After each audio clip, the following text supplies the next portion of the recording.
a respeito dos fluidos, da aplicação dos fluidos nessa matéria maravilhosa e de infinitos estudos que é a fluidoterapia.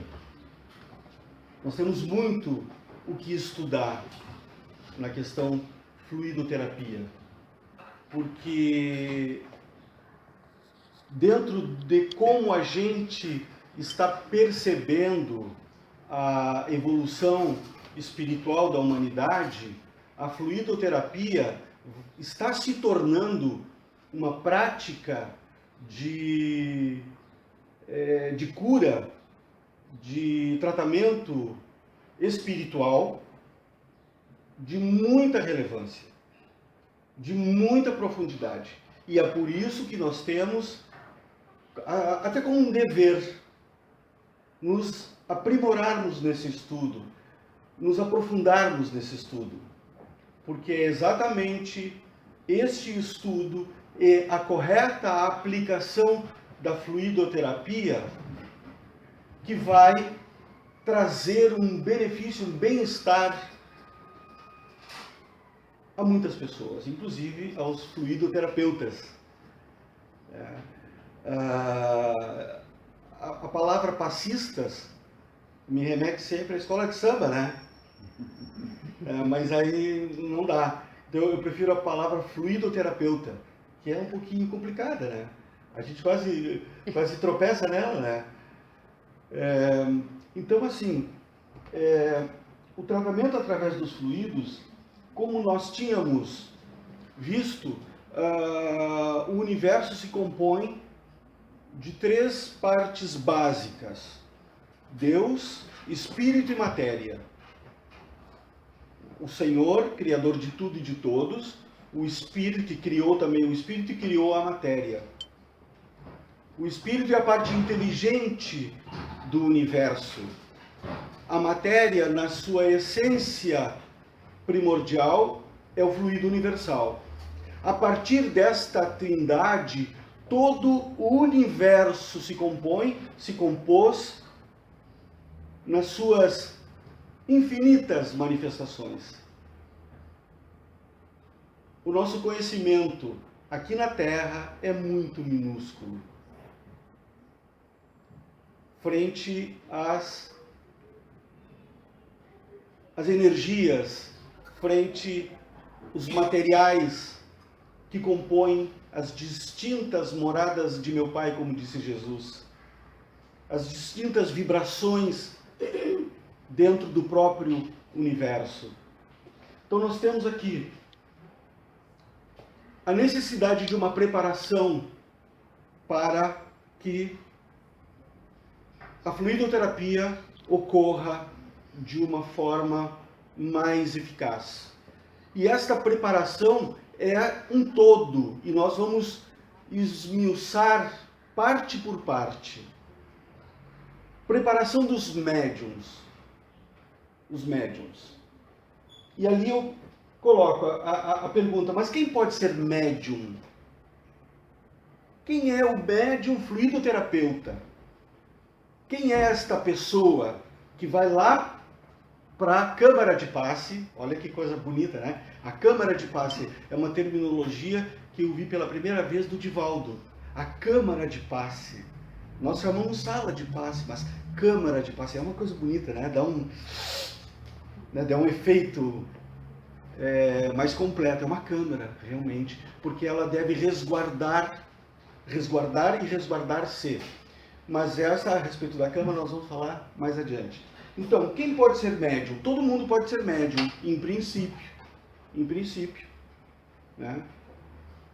Porque todos temos a mediunidade. Mas qual é a diferença, né, entre mediunidade e médium? Esta é uma questão que é muito importante. E aqui nós começamos a separar algumas coisas para a compreensão. O nosso estudo... Todo o nosso estudo dentro, o nosso que eu digo não é só o meu estudo, mas o estudo do estudante espírita, não importa em que etapa que ele esteja, se ele está iniciando ou se ele já tem 50 anos de doutrina, de conhecimentos doutrinários, não importa. Todo o estudo, ele nos remete a esmiuçar a matéria-prima do conhecimento que chega até nós, para robustecer o nosso próprio conhecimento. Fé consciente. A fé não é um atributo natural no ser humano. Ela brota instintivamente desde os primórdios da humanidade. Ela brota, já adoramos deuses, já adoramos o sol, já adoramos a lua, já adoramos as florestas, já adoramos os rios, as matas, todos os elementos compostos de fluido universal. Eu vou meter sempre o nosso primeiro encontro. E essa matéria que compõe tudo, ela é possível ser educada pela mente, ela é possível ser direcionada pela mente. Então, esta é uma questão básica que nós temos que compreender e aprofundar o estudo, que é o conhecimento, é o discernimento, o conhecimento daquilo que nos compõe, porque eu não estou falando de um universo lá, não, eu estou falando de um universo presente em nós. A física quântica já descobriu, já chegou à conclusão de que o infinito é tanto para o além quanto para o aquém. O infinito é tanto para o maior quanto para o menor. Porque nós não vamos encontrar absolutamente nada a não ser matéria ou fluido universal quando nós esmiuçarmos a matéria e esmiuçarmos e verificarmos que no cerne essencial da matéria é apenas uma essência comum a tudo, que é o fluido universal. Então, mediunidade e médium. Todos podemos ser médiums? Sim, todos. Porém, para que o trabalhador espírita se considere médium, ele tem que passar por um processo de aprendizado, um processo de desenvolvimento dos seus conhecimentos e das suas aptidões. A mediunidade é comum a todos. Tornar-se médium é uma decisão pessoal. A fé não se prescreve. Desde os primórdios da nossa civilização estava a fé presente. Porém, para nós que chegamos nesta etapa de consciência da humanidade, nós temos dever de ter uma fé consciente. Porque é exatamente a fé consciente que vai nos indicar aquilo que nós devemos estudar para robustecer a nossa fé. Nós não podemos ser ingênuos. O mundo, ele é total, ele é completo, porque ele tem energias boas, ele tem energias más, ele tem energias elevadíssimas, e esse mundo que eu falo é o mundo desta sociedade espírita, é o mundo das nossas casas, das pessoas que nos rodeiam, porque todos estes elementos estão à disposição no universo. Os elementos da bondade, os elementos do mal, eles estão à disposição no universo. A fé consciente, o estudo proposital, o desenvolvimento das nossas capacidades intelectuais e morais é que vai nos aproximar da essência sagrada do Senhor, de Jesus, do mundo espiritual. Estamos encarnados, somos espíritos. Isso aí é uma coisa irrevogável. Estamos encarnados, somos espíritos. E a nossa essência espiritual é um dever de, como encarnados estudantes, é o nosso dever conhecer essa essência. Conhecer o mais possível. Eu até hoje, e eu não estou fazendo nenhum tipo de chamamento, né, de convocação. Não encontrei outra ciência, ou outra matéria, ou outro estudo, ou outra doutrina que explicasse melhor a natureza do espírito, como a natureza dos fluidos, como a doutrina espírita. Não encontrei. Pode até ter melhores, mas eu não encontrei ainda. E se encontrar, me contem, porque eu quero estudar. Tá? Então, a mediunidade é comum a todos. Médiuns é uma decisão. Tornar-se um trabalhador dentro de uma casa espírita implica saber-se, conhecer-se como elemento que é de possível evolução, nunca pronto. A gente não pode pensar que o ano que vem, quando eu estiver pronto, quando eu estiver melhor, eu vou me tornar um trabalhador da casa espírita. Não, não é assim que funciona. O trabalhador da casa espírita é uma decisão. É uma decisão. Como tornar-se médium é uma decisão. Ter mediunidade é um atributo divino na encarnação. Essa aí a gente não pode nem negociar com ela. A gente vem com mediunidade, ponto final. Mas tornar-se médium requer uma decisão. Muitas vezes eu estive sentado, escutando exposições doutrinárias e sempre vinha aquela história. Tá, mas o que eu faço para me tornar um trabalhador? Porque eu gostei dessa história. Como é que eu faço para...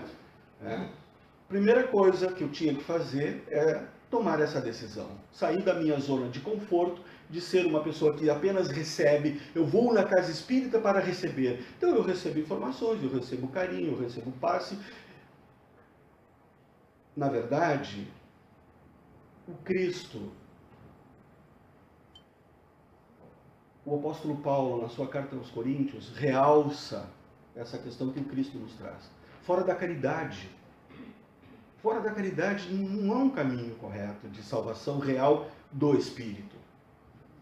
Então, nós que tanto já recebemos da doutrina espírita, da casa espírita, dos trabalhadores espíritas, quem sabe já não começa uma inquietação, dizer, pô, mas peraí, eu venho aqui, sejam todos bem-vindos, por favor, não é para ir embora.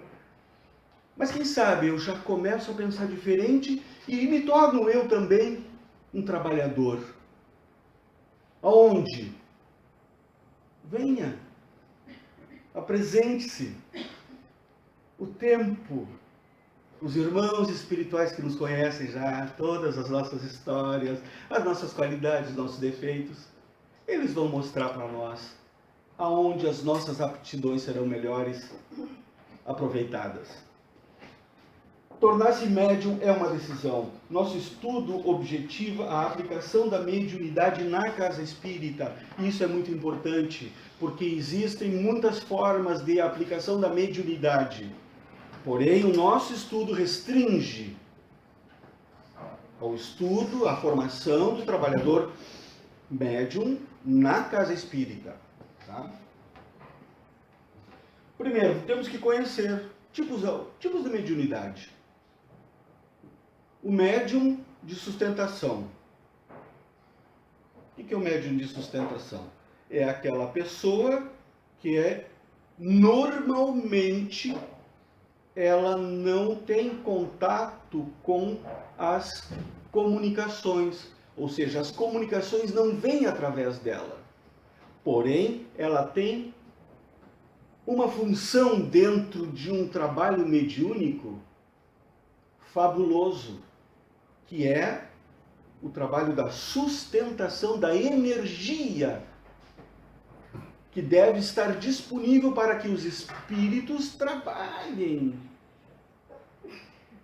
nos desencarnados e para que se forme um núcleo, um reduto de amor condensado, denso de amor, denso de trocas de energia, de composição amorosa. E isso quem traz, todos colaboram da sua maneira. Porém, o médium de apoio, né? O apoiador energético é que vai fornecer tanto de si, como vai canalizar energias do universo para a sustentação de um trabalho mediúnico ou trabalho de passe. É importante esse esclarecimento, mas adiante nós vamos ver. Depois, tem os tipos de mediunidade. Eu não vou me aprofundar muito nisso aqui, porque é só para definir o médium de sustentação. Tá? Tem mediunidade de manifestação, que são as psicografias, psicofonia, psicoaudiência e outras, né? Então tem gente que sente a presença de espíritos, tem gente que escuta, tem gente que vê, tem gente que consegue se comunicar, ou o espírito consegue se comunicar com ele a ponto de a pessoa escrever alguma coisa, né? Hoje em dia esse escrever aqui é só ali dentro, porque depois já tem um computador, né? A gente não vai precisar usar mesinha, tá, pessoal? Mesinha com caneta, tá? Essa aí já passou, tá? A gente pode trabalhar com computador, fazer trabalho mediúnico com o computador agora, tá? O dialogador fraterno, ele é também um médium. Ele tem um tipo de mediunidade, por quê? Porque é uma mediunidade intuitiva. E como é que isso se manifesta? Eu vou dar um exemplo. Eu estava na frente de um casal. Eles sentaram, eu nunca tinha visto aquelas pessoas. E veio aquela informação. O senhor tem problema de alcoolismo. Ninguém me disse, olha, ele tem problema de alcoolismo. Não, veio a intuição, eu fui intuído. A mensagem chegou muito clara. Então, com toda a delicadeza, eu fui abordando, né, comendo pelas bordas, né, tá? E chegou um momento que a senhora começou a chorar. Diz, nós temos um problema muito sério lá em casa. Meu marido, ele sofre de problema de alcoolismo e ele não consegue parar. Então, o dialogador fraterno, se ele está seriamente comprometido com o trabalho, ele vai receber da espiritualidade os caminhos corretos, as soluções corretas, as intuições corretas, e vai mostrar para o dialogador qual o tratamento dentro da casa espírita, qual o tratamento espiritual que ele pode ter. Tá? O doutrinador na reunião mediúnica também, né? O doutrinador que está dentro de uma reunião mediúnica, ele está conversando com um médium, com um espírito através de um médium, então ele tem toda esta intuição também da espiritualidade. São manifestações, são tipos de mediunidade. Tá? A preparação dos médiuns segue também. Os ministradores do passe, ou fluidoterapeutas, todos podem ministrar o passe. Todos. Tá? Porém, os médiuns de sustentação têm mais energia disponível em si. E se já são médiuns de sustentação, é porque já estudaram. Não pode chegar agora, levantar da cadeirinha e ir lá para dentro, bom, eu vou dar passe agora. Agora eu vou dar passe lá, eu vi a palestra lá do cara e eu vou dar um passe. Não é assim que funciona. Por quê? Como tudo na vida, a gente tem que aprender, a gente tem que conhecer. Então, quando o médium, o fluidoterapeuta, estuda, se prepara e ele sabe que um pouco da energia que vai ser dada é dele, mas grande parte dessa energia de amor e de cura, ela vai ser canalizada pela sua vontade, pela sua disposição, pela sua abertura amorosa. Então, o médium de sustentação, que ele naturalmente já tem esta predisposição energética de doador de energia, ele vai com muita facilidade tornar-se um belo ou uma bela fluidoterapeuta. Tá? Então, não quer dizer que ninguém possa ser fluidoterapeuta, mas dentro desta ótica dos trabalhos de energia, os médiuns de sustentação têm mais capacitação. Uma vez aprendida a técnica, o passe é acessível a todos. Porque a técnica é muito simples. A técnica do passe é muito simples.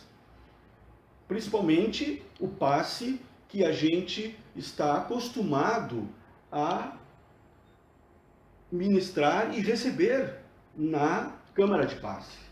Tem outros tipos de passe, que eu não vou entrar agora, mas tem outros tipos de passe. Tá? Então, o passe, uma vez aprendido a técnica, o passe é acessível a todos. Porém, uma coisa importantíssima, a gente não pode ser irresponsável a ponto de, uma vez que a gente aprendeu a ministrar o passe, que a gente faça isso de uma forma leviana, ou leve, ou inconsequente. Não.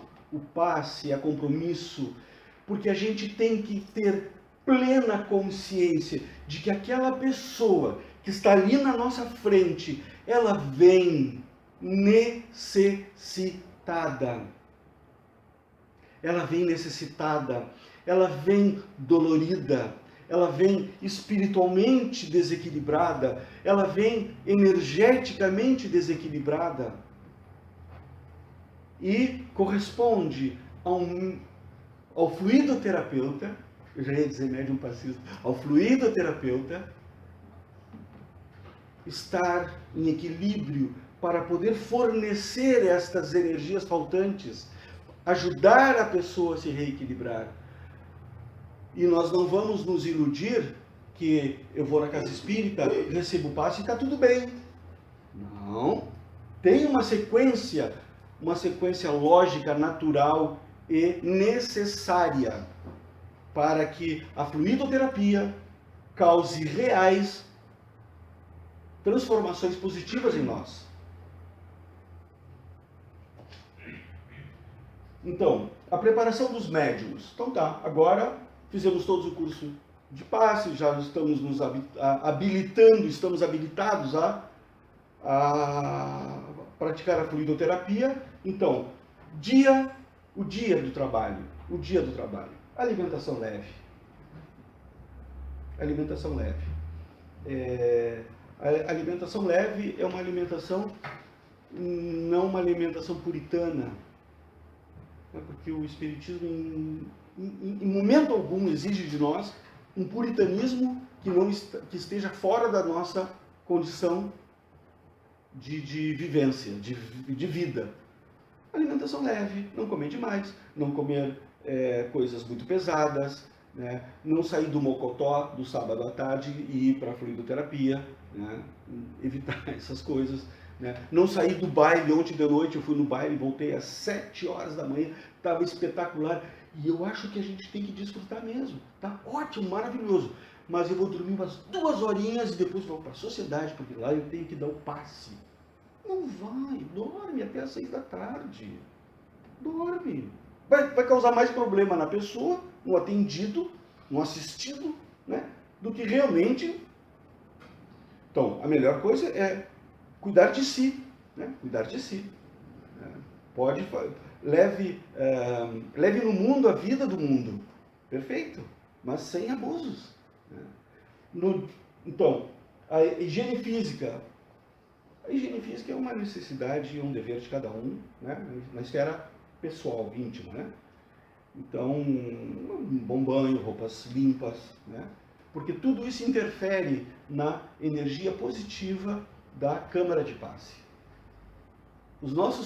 Imagina, se os nossos pensamentos interferem, imagina uma pessoa que passou um dia inteiro, né, trabalhando, sei lá, num trabalho braçal, que chega extremamente cansado, que chega com as roupas de uso diário e vai para uma câmara de passe.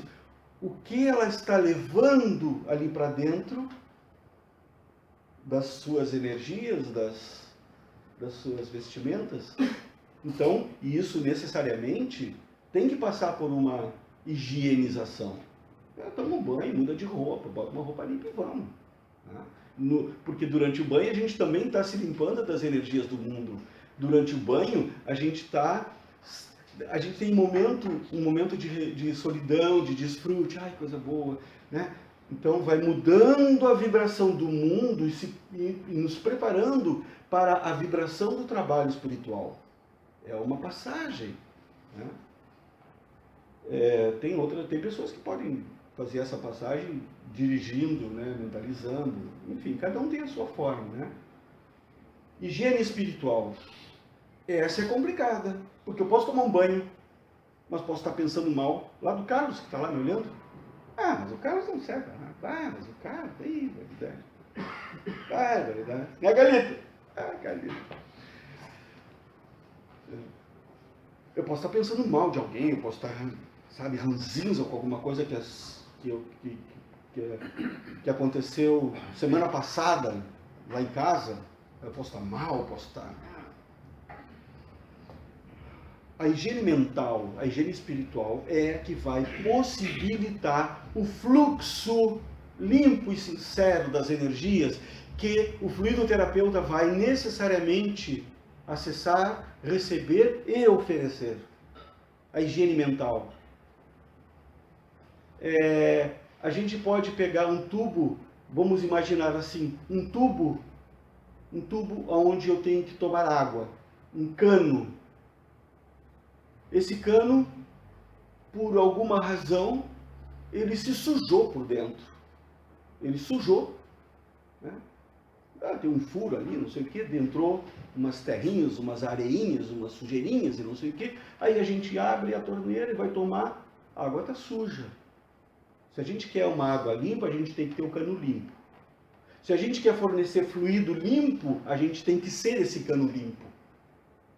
A gente tem que se tornar essa limpeza que a gente propõe para o universo. Seja a paz que você quer no mundo. Já disse o Mahatma. Seja a paz. Então, eu vou para a fluidoterapia, então eu me limpo, eu me higienizo intimamente, meus belos pensamentos, eu mudo, sabe? Se eu tenho que vir caminhando, posso botar um fone e escutar uma música legal, uma música que me deixa em paz. Eu posso olhar para o entardecer, para uma paisagem linda, e se eu moro na cidade, eu posso simplesmente respirar fundo e dizer, bom, meu Deus, eu estou aqui, essas são as condições que eu tenho, me use para o melhor que eu puder oferecer, né? Isso porque nem sempre a gente vai ter as condições ideais.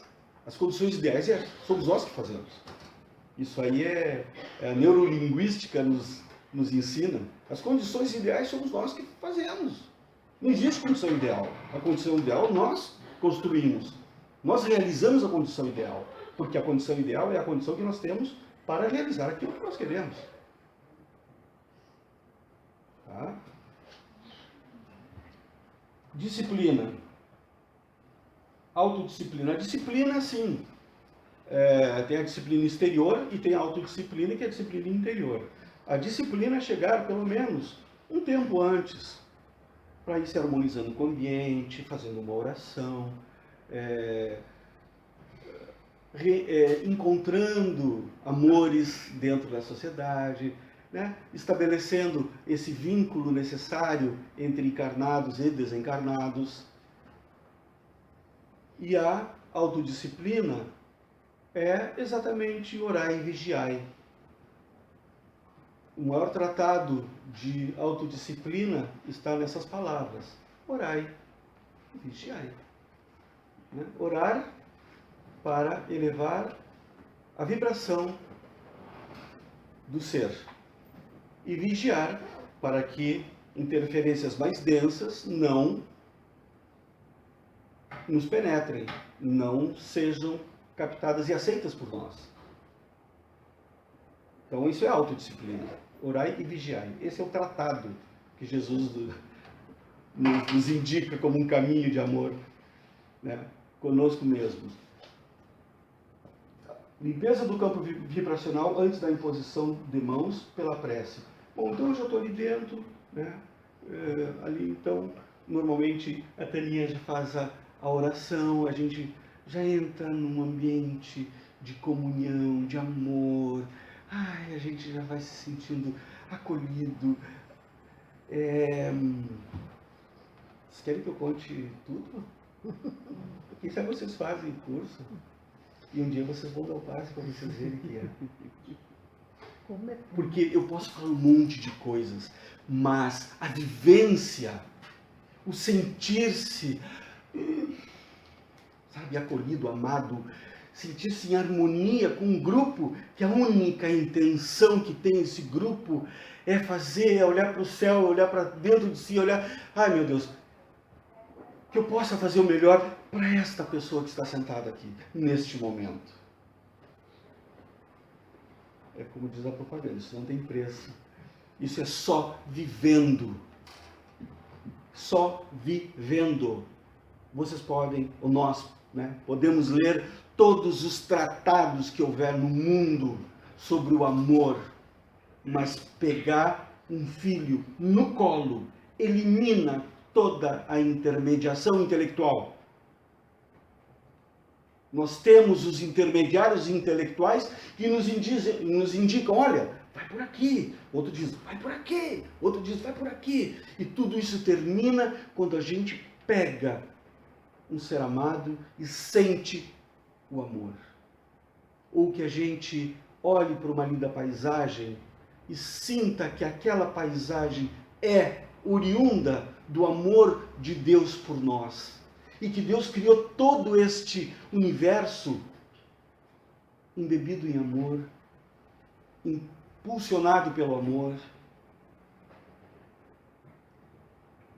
E são as pequenas decisões que nós podemos ter. Então não adianta muita explicação. A explicação é boa para mostrar, olha, isso aqui existe. Vai lá que isso vai funcionar assim. Mas a experiência, a vivência, essa não tem como... É como tem um ditado que há muito tempo eu escutei. É um ditado do Zen budismo. Explicar o sentimento, explicar o Zen, na verdade explicar o Zen é como verter nada para dentro do vazio.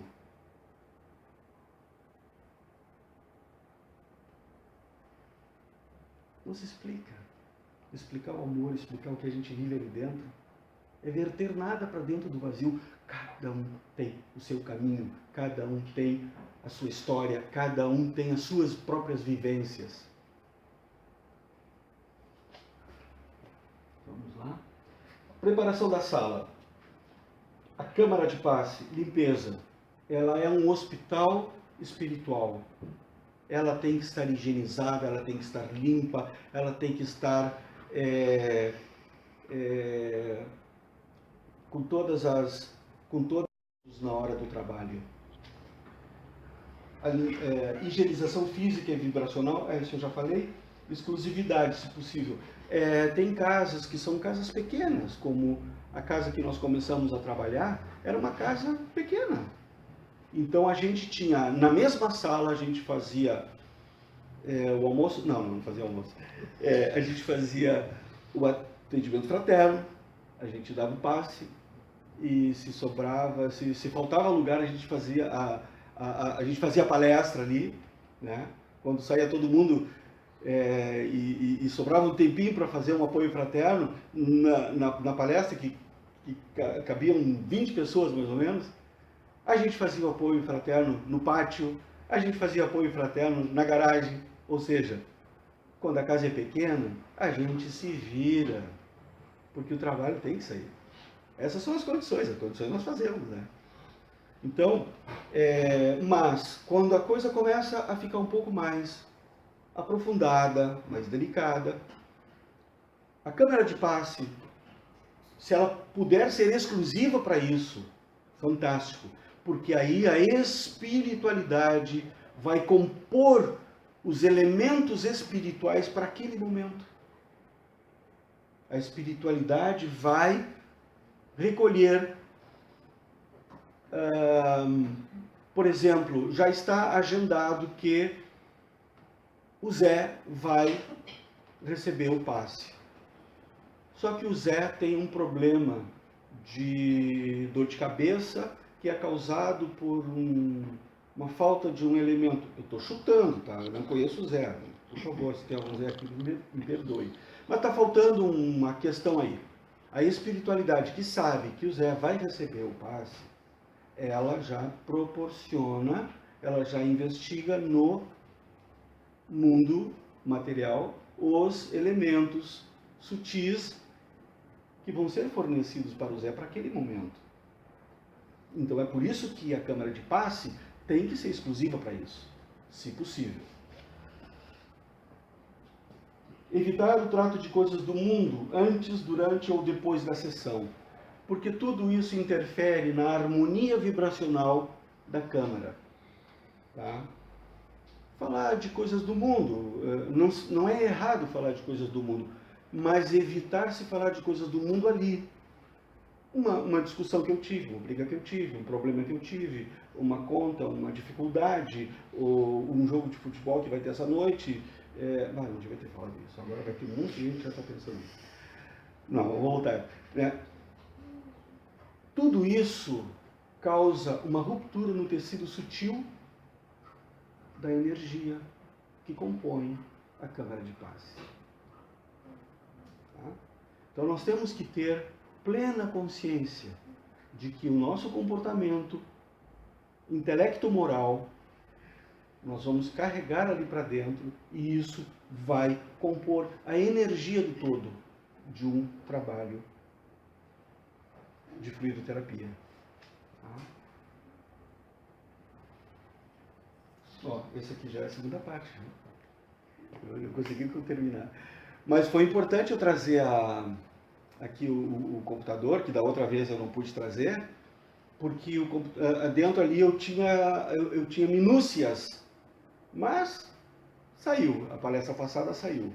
Né? Então, a importância da preparação